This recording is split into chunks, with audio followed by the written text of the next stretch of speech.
আসসালামু আলাইকুম গাইস, কেমন আছেন সবাই?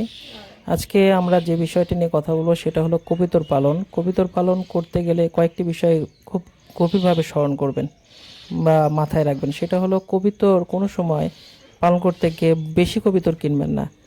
খুব বেশি হলে ২ জোড়া, এবং অবশ্যই কবুতরগুলো বাচ্চা কবুতর হতে হবে। বাচ্চা কবুতর না হলে আপনি যে কবুতর বয়স্ক কবুতর কিনে নিয়ে আসবেন সেগুলোকে আপনি পোষ মানাতে পারবেন না।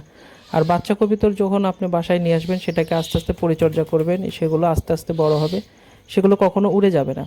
আর সবচেয়ে বড় হলো যে আপনি এই ২ জোড়া কবুতর পালতে পালতে আপনি শিখে যাবেন কিভাবে কবুতর পালতে হয়। তারপরে আপনি পরবর্তীতে বিদেশি কবুতর পালেন বা উন্নত জাতের কবুতর পালেন, সেটা আলাদা বিষয়, কিন্তু অবশ্যই শুরুটা অল্প দিয়ে শুরু করবেন। সকল খামারির জন্য আমি একটা কথাই বলবো, যারা করতে চান সেটা হলো যে কোনো পশু পালনের ক্ষেত্রে সবসময় অল্প করে শুরু করবেন।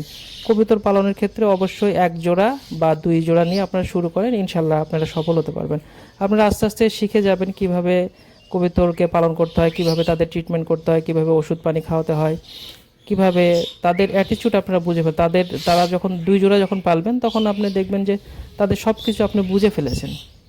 একসময় যখন আপনি ২ জোড়া থেকে ৪ জোড়া, ৪ জোড়া থেকে ৫ জোড়া, ১০ জোড়া, ২০ জোড়া, যখন আপনি ৫০ জোড়াও হবে তখন আর সমস্যা হবে না।